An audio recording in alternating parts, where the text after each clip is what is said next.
Welcome, everyone, to episode 10 of the Dateable AF podcast. She was perfect, but I was bored. A love letter to chemistry and why it matters more than your therapist wants it to. It's one of those situations where she has it all except the spark. I love this topic so much. I know you do. I know you do. We got to be very careful. Yes, we will never mention anyone by name on this podcast except for Monique and Veronica.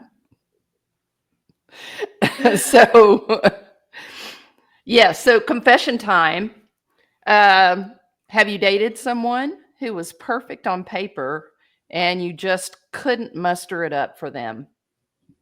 Whew, I have, girl. I have. I think you know this person that I dated that I couldn't muster it up for. Her name was Monique. Monique. Yes. And I met this person and she was beautiful. She was kind. She was successful. She was hardworking. She was literally perfect on paper. There was no reason why things should not have worked out with us. And I just didn't have the spark and I wanted it. Like I wanted to muster it up and I just did not have it. And so I kept trying and I couldn't make it work. So what about you? Have you had that experience? Did you try that one twice? Just because you thought maybe that first time? Well, let me just tell you that there's a little saying that I have, and it says, "I'll take 2 more tickets to that ride, please." And sometimes, even though I know how the ride ends, I need to buy another ticket to it just to make sure. So I am famous for that. So I might or might not have bought another ticket to that ride. I might have bought a couple more tickets to that ride, as a matter of fact. And I'm going to add to that I also think that maybe you got under somebody to get over somebody. I'm just going to put that out there too. I will not be commenting on that at all. It was a long time ago, y'all. It was a long time ago. Oh, I love having all this information on you. I love it. I hate you sometimes. It's a love-hate thing. It is for sure. So what about you, Rachel? Have you ever had the experience of just somebody being perfect on paper, but not having the hots for them? Absolutely. I have. And I've had that. I want to put this out there as sort of a disclaimer in that just because somebody wasn't perfect for me doesn't mean that they weren't perfect for someone else. Of course. But yes, I have absolutely. And in the same, and I think it's an interesting thing for us to talk about, is that it makes you really want to make something work that just isn't meant to work. But it seems like it should. Yeah, it is a really interesting topic because I have friends that come from cultures where they have arranged marriages and their parents pick their partners. Yeah. And I don't know the statistics about this specifically. You're our researcher, so maybe you should look this up. But the success rate of those marriages is really high when your parents are picking the person because they're picking it based on practicality. And when we pick for ourselves, we're picking it based on spark. So I do recognize that there's something to that the spark can't be all you have. But for me, it seems like a necessary thing to have. And that, I think if we took a poll of people that have been in long-term relationships, I would venture to guess that they would bounce all over that continuum of, I didn't, because I've heard people say, I didn't have that beginning spark, but over time, I feel mad for them. And I really grew to love them deeply. And I also, like the two of us have talked, that some people just haven't ever had it without that spark in the beginning, right? Yeah, I think that's true. So basically, I'm not here to take a stand about what works or what doesn't work, but I can say for me personally, that part is important, that I need to feel some initial level of spark or chemistry with someone. And in, my longer term successful relationships, I've had that spark at the very beginning. And that wasn't the only thing that we had, obviously, but it was an important piece of what drew me to them in the first place. It's interesting when you think about from a therapist perspective. I'm sure that this conversation is interesting because on one hand, the spark can seem like something that would lead you down a path that's not necessarily healthy. And if you're, because that's powerful, typically that spark that you feel with somebody, that connection is pretty powerful Yeah, and can dopamine lead hitting you it keeps you coming back. exactly. But it's led us all down paths that were not necessarily productive, right? That is true. That is very true. On the flip side of that, I think that somebody can be, and I'm going to use this word purposely, somebody can be a very nice person. And that is, I will tell you that as a therapist, it is one of those things that over 25 years as a therapist, if you come into my office and the first word you use to describe the person you're dating is nice, I'm going to tell you right now that is not going to work. I'm already going to, I will lay money on it right now. If that is your first descriptor, nope, not happening. I have been the beneficiary of that feedback. I think you have. And several occasions. I will not ever say I told you so, but I'm just going to You sit will here in say silence. it. You will say it. Yes, you will. Okay, you're right. I will. Don't even act like it. Rachel comes in. She's like, she was a very nice woman. I'm like, oh no. Go ahead and break up with her right now. It's not going to work. What word are you looking for? Anything besides nice, honestly. Anything besides nice. Sexy. She was beautiful. She was hot. She was amazing. It was so much fun. Any of those words, I'm like, okay, there might be something here. But if you're like, she was a very nice person, you're like, nope.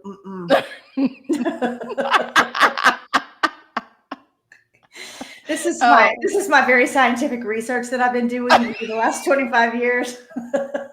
You're representing your field well. I am representing the field well. I feel that Harvard's going to be calling me anytime now to pursue this line of research.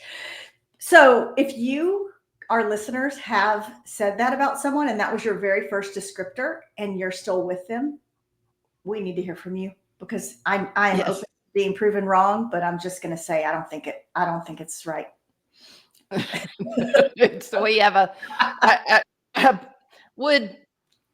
I'd lean towards you being right, especially again, we'll bring up the term lesbian bed death, because if you go in with nice, I'm not really sure where you have to go. No, you don't want to jump in bed with someone who's nice. You want to jump in bed with someone who's sexy. You want to jump in bed with someone who's hot. Yeah. So lesbian bed death, it's a thing. I've said it before. We're probably going to have a whole episode on it, but yeah, if someone's nice from the get-go, not going to be any sex happening in that relationship. maybe we'll do an episode on lesbian bed death. One of our after parties, we could do something. I think we should, because the truth is you don't want to kiss someone because they're nice. No, it's not drawing you in. Okay. And I'm again, feel free to argue with me, listeners. I'm open to it, but I got a long streak of research going on here. Yes. Well, what about this idea of being perfect but boring? Yeah. That's a different scenario than nice, I think. And I believe that, again, I want to say this very clearly to all of our listeners, that boring, you could be boring to me, but you may not be boring to someone else. So because I'm going to frame this in some of my own personal experiences, that doesn't mean that you're a boring person. Right. Monique and Veronica, all of you Moniques and Veronicas out there, but it has been very true that I have had some amazing dates with and dated some women who were exceptional. I mean, just across the board, great human beings, sexy. I mean, not just nice, sexy, those things. And I was They weren't bored. for you. I was They weren't bored. for you. Yeah. Well, I'll give you an example of this. Joe, my wife, wants to poke her eyes out when I am talking to my therapist friends because we're talking about therapy things and we're delving into people's personality traits. And that could not be, that is so boring to her. But to me, I'm fascinated by it. And just to be fair, I don't talk about that all the time because then I would be a boring partner to her. But I try not to do that. But that's a good example of, to me, that is not a boring conversation. But if Joe went on a date with someone and all they wanted to talk about was therapy stuff, she would find that boring. So, to your point, what's boring to one person is not boring to another. Right.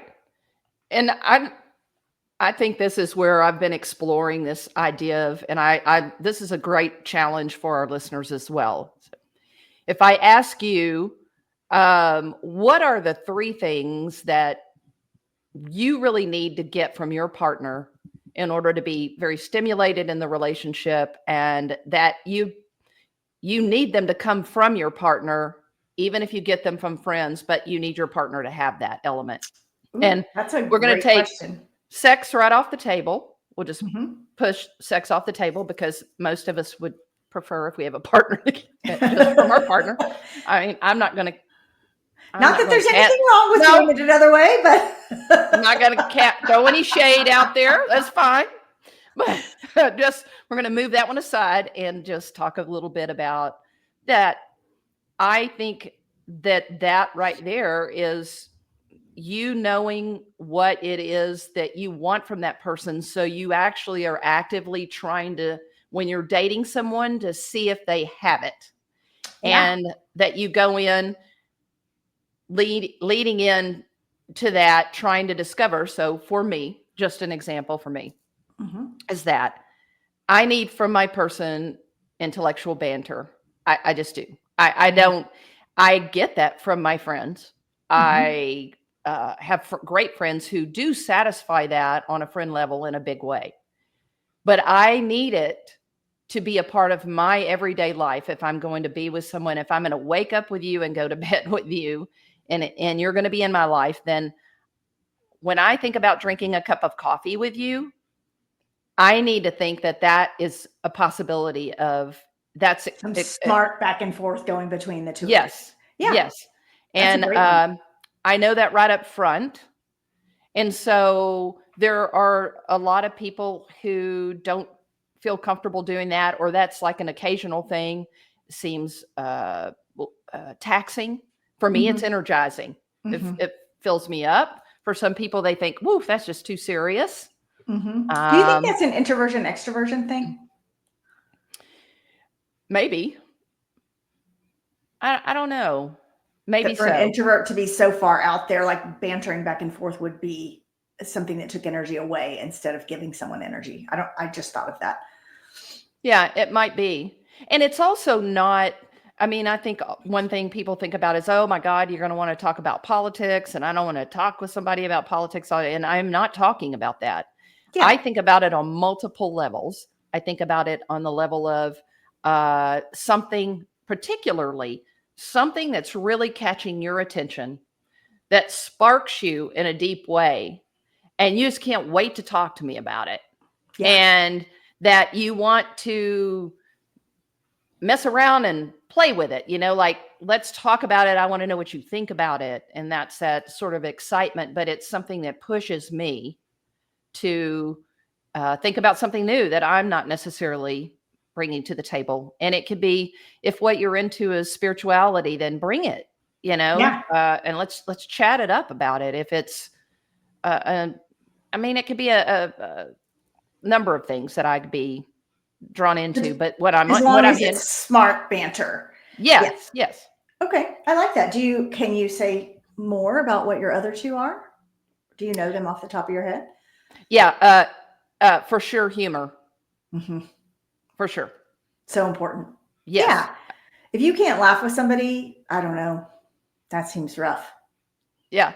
I just think it. I not only do I want to laugh with them, but I want us to be able to laugh at ourselves. Yes. Yeah, Yeah, being able to laugh at yourself is so important. You can't just take life too seriously or take yourself too seriously. Okay. yep. So And Smart. my third one would be a sense of curiosity, that you're a curious person. Yeah. Probably a fourth one would be confidence, and that it's as important as everything else, that you're Yes. confident. Yeah. But I mean that's in that. the in the dating thing. If I think we should all be asking ourselves what those things are, because if you're dating somebody and you're not really aware of what those things are, then you don't know how to explore that in the dating phase. Yeah. And so we're talking today about chemistry. And do you think that whatever your top three are individually, do you think that that is a part of what contributes to you having chemistry with somebody? Absolutely, I do. Yes. I think so too. That you kind of know off the bat if that person's going to have the things that you want. Yes. And I to your introvert extrovert comment, I do think that people who are introverted may be a little slower to show those. They may have them, but I Mhm. think they may be a little slower to put those out versus an extrovert who just naturally it's how they lead, it's what they do. Yeah. And that kind of segues a little bit into how many dates should you have before you think about whether or not that zhuzh, that chemistry is in place or Yeah. there. Okay. So, as someone who's been in the dating bee for a bit, how many dates do you usually give somebody before you make a decision one way or another? I mean, sometimes you might know on the first date, like, oh, this person's it, or no, this person's not it. But if you're unsure, how long do you give it? Yeah, I don't think there's a perfect formula to it, but I do think there's too much to going too long. Yeah. I do think my personal experience has been that I've had everything from meeting someone and thinking they're really nice and and there's great friend potential. I just know that right up front. Yep. To meeting someone thinking they're nice. I think there may be more in there and I'm not seeing it, but I'm sensing it. Like Hmm. I'm sensing that there's something behind the curtain there and I'm curious about what it is. And And then you might give it a couple more dates after that. yeah. Okay. I like that. Mhm. I would say, and I'm just saying this off the cuff, I haven't really thought this through, but I would say give someone at least a second date, unless there's some huge red flag, like, they get, pass out drunk on the first date or something, then I wouldn't give them a second date. But aside from a giant red flag, I'd say, yeah, give someone a second chance because maybe they had a bad day. Maybe they were showing up nervous and maybe for whatever reason, you didn't get to see their best self on the first date. So if you're unsure, give it another date, but I probably wouldn't give it more than three. If you're not feeling the connection by the third date, I'd say you're kind of wasting both of your time if you keep Yep. going after that. And I also think it doesn't mean that you don't have a different kind of relationship to move towards. Yeah, for sure. Not if you actually really like the person Hmm. and you saw a lot of things in them that you enjoy, then that's where we've talked about in the past. Just say, "Hey, I'd love to be friends," and Yeah.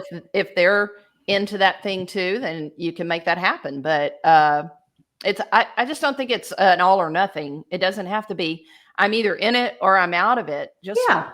open up your mind, explore what they are bringing to you, and then be open to it not necessarily having to be a romantic thing. And that's the only reason you're there, and you're going to get nothing else from it. Yeah, I love that idea because maybe they're not your person, but maybe they have a friend that is your person. So you never know what kind of horizons that goes back to something that you talked about a few episodes ago, which is just say yes to things. Say yes to being friends with someone if they're a nice person.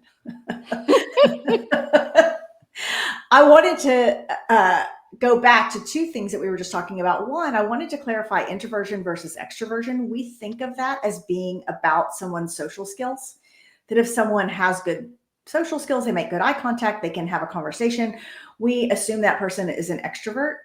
But introversion, extroversion actually has to do with how you get your energy. So if I said to you, hey, guess what? You're going to have a whole weekend all to yourself and you're not going to see or talk to one other human. Does that idea make you feel energized or does that idea make you feel trepidatious or tired. And if I said to you, hey, you're going to go to a social event and you're going to meet 100 cool new people, do you get excited by that idea or does that feel dreadful? So thinking about deciding if you're an introvert or an extrovert, you want to think about where you get fueled. So do you get fueled by being around people or do you get exhausted by being around people? So just wanted to kind of clarify that it's not always what we think it is. It's not. And also some people are in the middle. There are Mhm. some folks who sort of ride that line. And I know a few of those. And so they're Mhm. not all of one or all of the other. Yeah, that's true. Yeah, and I will say, like for me, I am an extrovert. I love being around people and I get energized from being around people. But as I've gotten older, I definitely want to have time to myself as well. So I don't know if that's something that typically changes over time for people, but I like to have both. Do So you think this idea of, say, the spark or the that instant kind of chemistry, do you have any sense of whether extroverts are typically drawn to extroverts or extroverts, introverts together? I mean, well, I've that's a never great done any question. research on that, but Yeah. I have been with both. Hmm. And what I will say to that, just from my own personal research within my little, Very small sample size. yes, yes, Yes. uh, that I am good with both. What I wrestle with is shyness. Hmm. I've noticed that that's probably more of a a thing that is harder for me because behind shy for me has been then I feel like I'm always carrying the load. Yep. So I don't know what your thoughts are about that. I totally agree because if you're with a shy person, then if you go to a social event, you feel worried about them and you have to make sure they're okay versus if you're with someone who you feel like is an extrovert or has good social skills, then you can split up and everything's fine. So I agree that shy is harder if you're an extrovert, or I will speak for myself. Shy would be harder for me because I don't want to have to feel like I'm caretaking someone in a social situation. But if Have you you have two been shy people, maybe that'd be good. Well, I think it is. I mean, Hmm. uh have you been with an introvert? Joe identifies as an introvert. She has Mm, good social skills, but she can't really do days and days of being around people. She had a situation last week where she had to be around people kind of all day every day for 3 or 4 days and she was worn out by it. So, but she has great social skills. If we go to a function, we typically split off and do our own thing and then have a lot to talk about at the end of the night. Get in the car and yeah. debrief immediately. She runs for the person who has a dog. Oh, And that's true. She loves all social situations that involve dogs. yes. That is true. So you've been with both. You've been with extroverts and introverts. I can think of at least a couple of each. Yes. So you don't have an idea of which one you lean toward? I think someone who leans a little more towards extroversion is probably a more natural fit with me. But I've done well with both. Like I said, the main difference is if you're shy, then and shy is different than being introverted. And Yes. so that it's not the introversion that especially at this stage in my life, it's easy for me to allow people to, I just like really want them to have their alone time because I like Yeah. to have mine. Yes. Um, and to allow someone to go and do and or just be by themselves. Uh, it is difficult. I don't really demand a lot around. I'm very social, and I also don't need somebody that is as social as I am and that Mhm. wants to participate in all those things. And I'm perfectly happy going to a lot of those things by myself. Uh, but the balance, there's a balance question here. As you're thinking about how you might fit with someone, you have to have some commonalities, or you're doing everything separate. Yeah, So that's there true. has to be when I'm looking at it, I think about where I see myself with that person. Like, what do I see myself doing with that person? Yeah. And what are the crossovers? And Yeah. I think that's really important.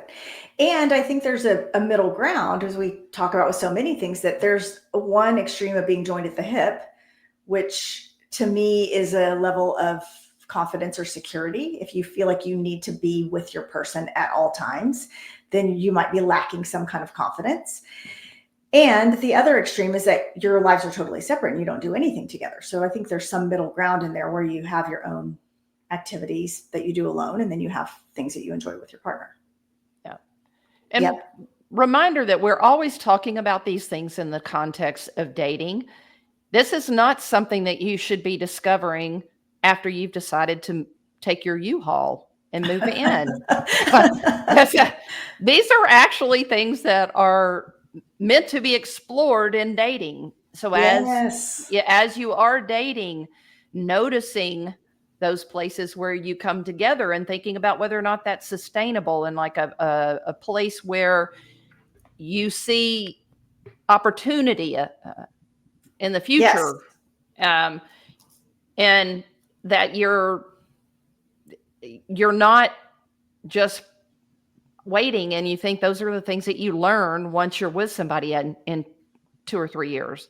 I Yeah. think it's where you get in trouble, honestly, is that you find out, oh shit, Yeah. You're not paying we attention up front. And then you wake up and you're like, oh, wait, this wasn't what I wanted. Yeah. right. Yep. It's, It's a great thing to notice. And I think if, what we're sort of looking at today is the balance between feeling safe in a relationship and feeling a spark with someone. And I think what I see a lot in my practice is when someone's been burned by high chemistry, then they tend to go to the opposite extreme and pick someone that they don't have chemistry with. So I think you got to figure out for yourself, are you looking for safety? Are you looking for a spark? Or are you open to the fact that there can be both things? I think that's also playing out more. I notice it more as I'm an older dater, that Mm-hmm. I think because we've had so many life experiences, we're more cautious. Yeah. And for sure, I can tell you, I can tell you that there are a handful of dates that I've been on where I would have handled that first date completely different than I So you're have. learning as you go, is what you're Uh, saying? I am learning as I go that that I might, pace myself a bit A more. little bit differently? Okay. Yes. Uh, and then there's sometimes I walk away going crap because I think about it too much. In the past, I would have gone, oh, I just hit that. He's a I'm not looking for long term. I'm just looking now, for Mrs. and, Right now.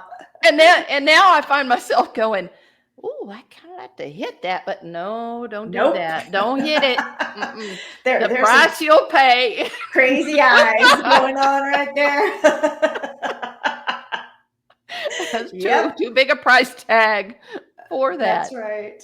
Yep. So there is a dating coach that's super well known now. Her name is Logan Yuri, and she's written a book, maybe more than one book, but I know at least one book, and she's has some dating shows, and she's great. She always has great advice, but she has the title of a chapter in her book was F the Spark. And basically the idea that the spark isn't the thing. And while I agree that the spark isn't the thing that's going to carry you long term, you can have really good sparks with someone and they can just be a disaster of a person. I I do think it's important to look at, do you feel some kind of initial attraction toward that person? So on a first date, should you have like one sexy thought about them? I think you should have at least one sexy thought, at least one feeling that you might want to kiss this person at the end of the night. Whether you kiss them or not, you should want to kiss them, I think. Mm. So, yeah, so Logan Yuri says that only 11% of people experience love at first sight, which is kind of the same thing as the spark. I guess I don't know that I would call it love, but just some kind of, stirring. What are your thoughts about the whole love at first sight thing? Well, having had that experience in my On which way of wanting to kiss someone or not wanting to kiss someone, or well, both? the wanting to kiss someone, and then just the incredible spark uh, that has happened to me, and it was remarkably different than anything that has happened to me in a very long time. And whether or not there was any whether it was sustainable or whatever, we didn't have the pleasure or the opportunity to figure that out.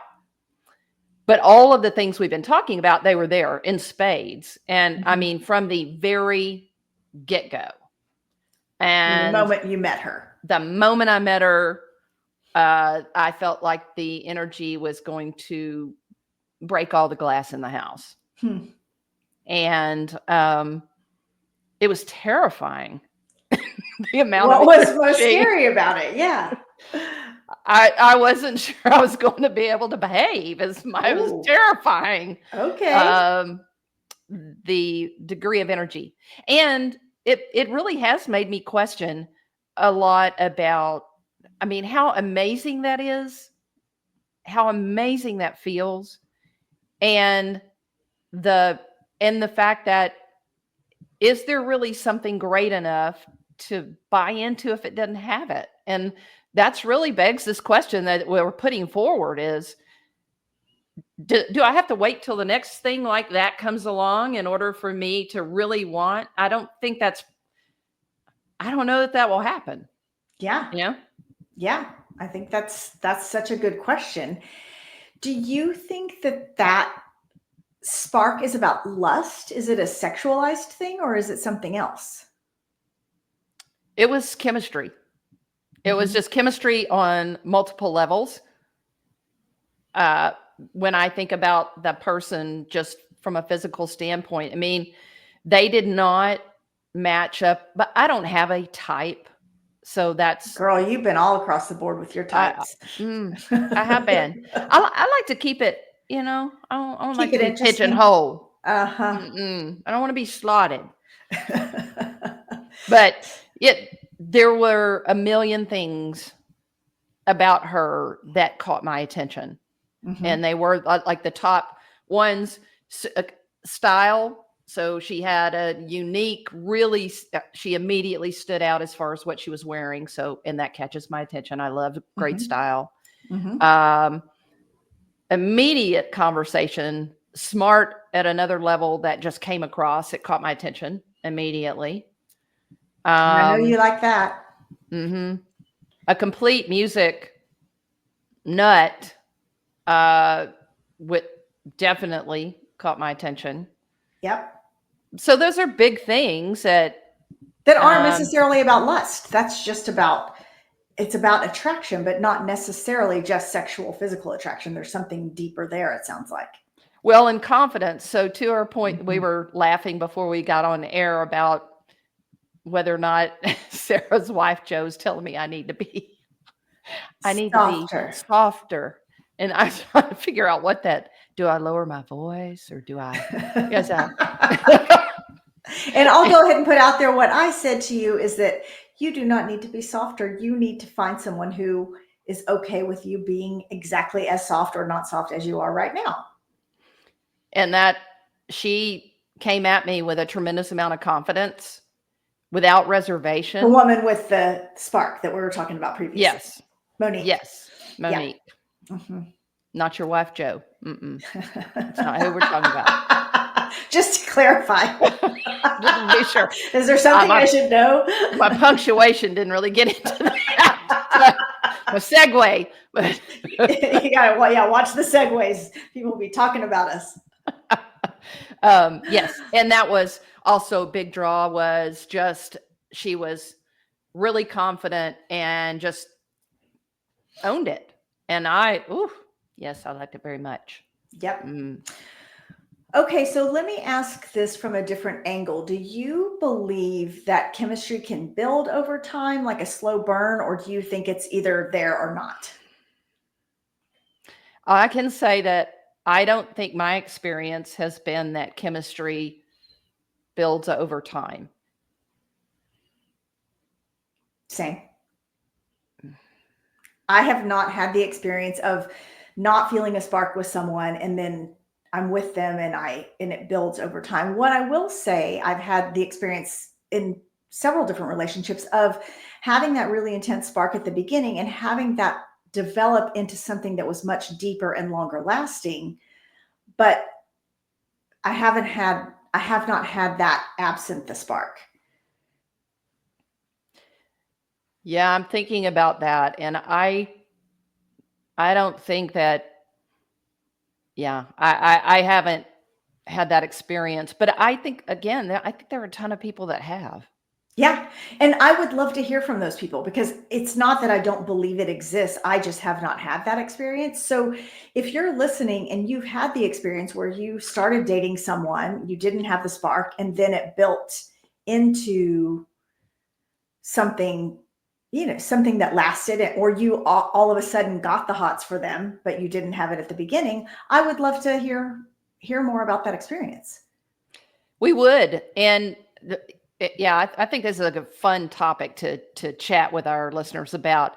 I will say, in thinking about this a little more, is there is someone that is in my life who it wasn't instant that I was thinking those, like I didn't have sexy thoughts right off the bat, but there was something that caught my attention in a nice, deep, edgy way about them that eventually developed into it was a spark. I mean, there was an intellectual spark that became a bit of kind of a flame.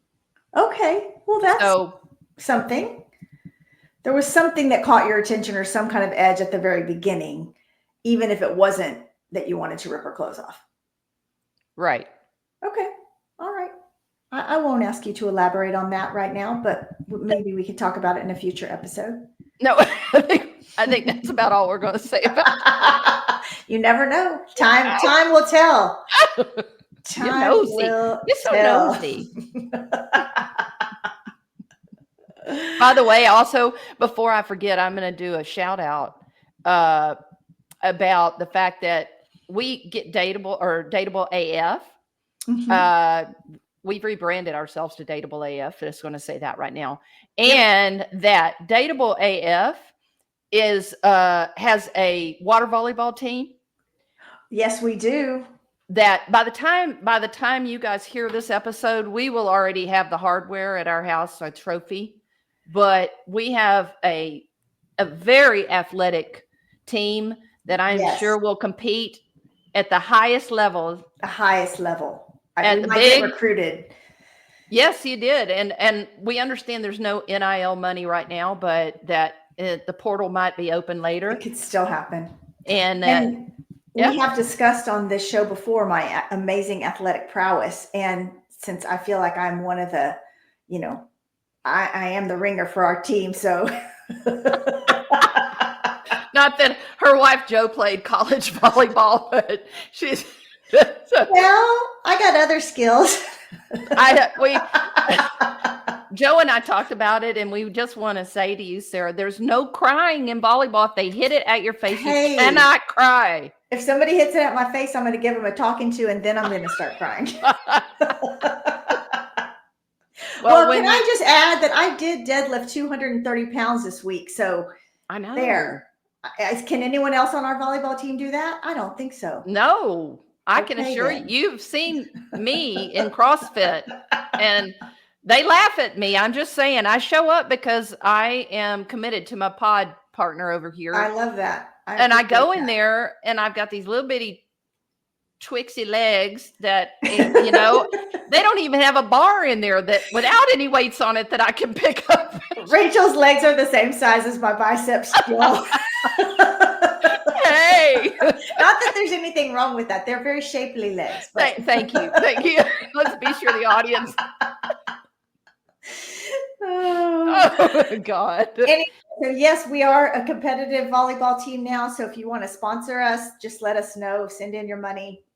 I don't know what you'll get for that sponsorship, but we'll give you something. Just send the check. That's right. By the time you listen to this episode, you'll probably read about us, We'll actually. have a win in under the- our belt for sure. in- For sure. Well, let's go over what we want folks to take away from this episode. yeah, I think, go ahead. I was going to say, I think the main thing for me is that I think you should pay attention to the chemistry, notice if it's there, but you have to know that isn't the main component of a long-term successful relationship, but I do think it's important at the beginning. And I think there is this idea of nice.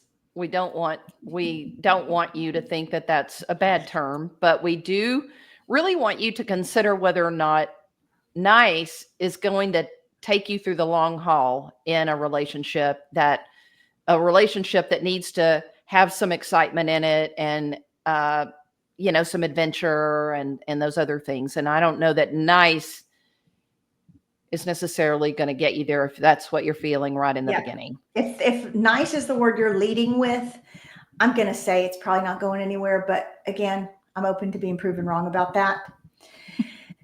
But on the flip side of that, you shouldn't be chasing chaos. If something feels chaotic, if your nervous system feels off when you're with this person, that is absolutely not what you're looking for. So just finding the balance between maybe not 100% nice being the descriptor, but also not chaotic. Yeah, and we didn't touch too deeply on that, but I think it's very important to pay attention if someone has a lot of drama, and that can be, to some people are drawn to it, and some people think that's the edge, and you need to really tease that out from somebody being curious and adventurous and funny versus doing drama. this high drama. They doing all sorts of weird stuff that seems edgy. And may sound fun, but that is a path to nowhere. Run away. Run away from the drama. Yep. And then asking yourself, are you actually bored with this person? Because if you're bored with them, that's not going anywhere. Or if it's just maybe you don't have that instant zingy chemistry, but you do want to give it a little bit more time. Yeah. And I think the best way to figure out if you're bored is to understand what you need. It's not on the other person. It's understanding whether or not someone is coming to you in a way that meets some of those major things that you feel like are important for you to have. And then if not, they need to go find the other person that doesn't think they're boring. Yeah, that is right for them. Yes. And give it a little chance. But I would say if you're not feeling it after the third date, it's okay to call it. I agree with that, Dr. Kyle. All right. If you are listening and you've had this experience of the chemistry building over time, or if you've had the experience of ending things with someone who looked perfect on paper, we would really love to hear from you. So tell us about it in the comments here, wherever you're listening to this podcast, or you can DM us now at DateableAF. And next week's topic is, okay, but why are you still texting her? Yes. Those relationships that just linger, even though you know they're not going somewhere. So that is a wrap for today. If this episode made you laugh, or if it made you cringe, or if you agreed with us or disagreed with us, please send it to one friend who needs to hear it. When you share our podcast, it really helps us grow. And honestly, we need all of you to listen and share. Yes, so indeed. Remember, we're going to be discussing your questions and comments in our after party episode. So please tune in for that. Thank you for listening to the Dateable AF podcast, where we help you find your happy ending. Remember, be bold, be kind, and for the love of queer dating, don't text your ex, and stay dateable AF.